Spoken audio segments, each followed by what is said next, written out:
Did you know Joe Biden failed high school civics? I've got proof. What is it? Stay tuned.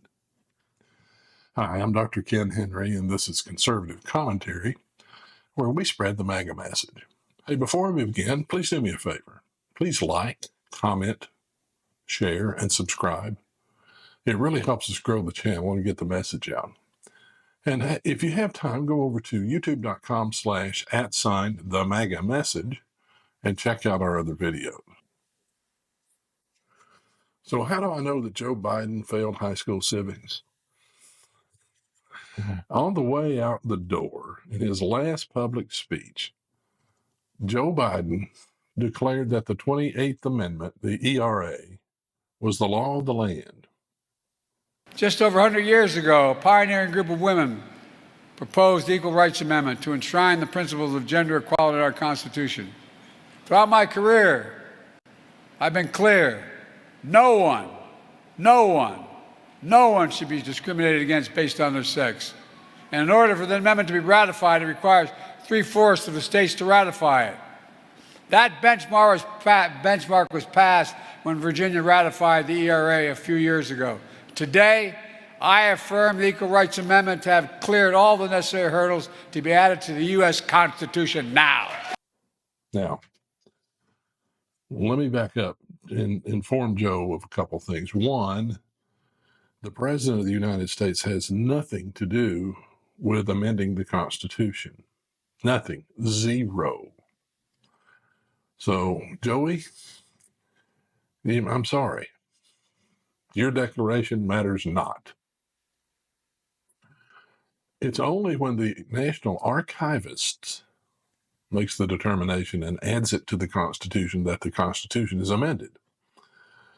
The process falls completely within the scope of Congress and the states. Now, here's where the kicker comes in.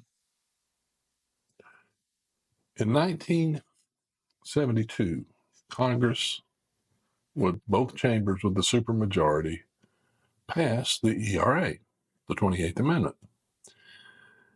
And rather than put in the amendment itself a 7-year time limit within which ratification must take place, they did it by joint resolution with a supermajority. And so the ratification by 38 states had to take place no later than 1979.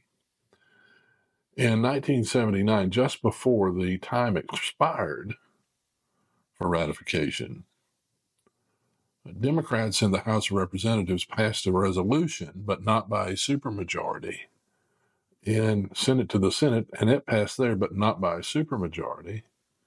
And so it went to President Carter for signature. And Carter noted when signing the bill that it was highly unusual and he didn't think that it was effective. But even if assuming that that were the case, they only extended the time frame for 3 years. So 1982 was the drop dead date for the ERA, and it dropped dead.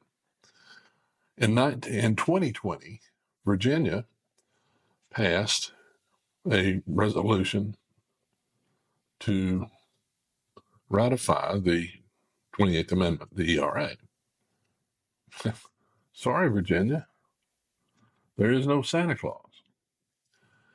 And so Joey gets up and declares it passed. Oh, I agree with the ABA and with all these scholars that we consulted with. Joe, who were they? You have no role. You can't direct the National Archivist to amend the Constitution. Can you imagine the chaos if that were the case?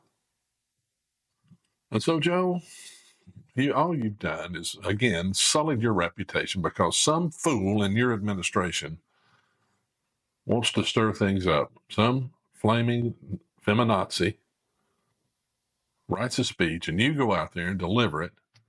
Probably didn't read it, just read it off the prompter. And once again, you sully what little reputation you have left. Joe, all you've done is create a potential firestorm in the courts and the Attorney Full Employment Act of Joe Biden. Now, believe this or not, CNN actually did a pretty good job analyzing this particular nonsense of Joey's. Take a look at this clip from CNN and then please share your thoughts about this in the comments. In his final days in office, President Biden wants to ensure the Equal Rights Amendment is the law of the land, and he's told the archivist of the United States to certify and publish it. Now, Congress approved the amendment more than 50 years ago, but it never became part of the Constitution because all the states didn't get on board in time. CNN's Arlette Saenz is at the White House. So, Arlette, what can you tell us? Because this is something that will meet legal challenges, likely, right?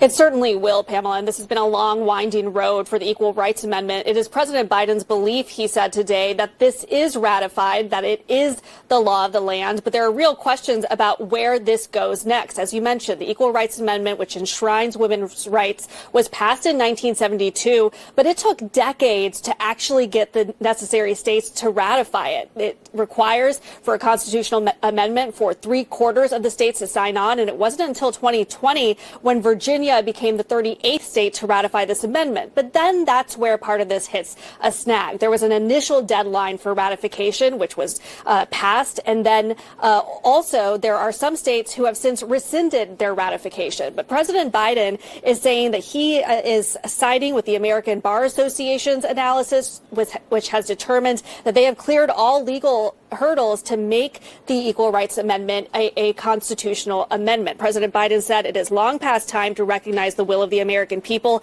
In keeping with my oath and duty to Constitution and country, I affirm what I believe and what 3/4 of the states have ratified. The 28th Amendment is the law of the land. But this is simply President Biden's opinion. In order for this to actually be a constitutional amendment, that would require the archivists of the U.S. to go and publish this. And so far, the National Archives is saying that the legal precedent really hasn't changed. They said the underlying legal and procedural issues have not changed, that there are established legal, judicial, and procedural decisions, so they are not making any changes at this time. But certainly there will be a lot of questions about what this looks like going forward and whether legal challenges might ensue.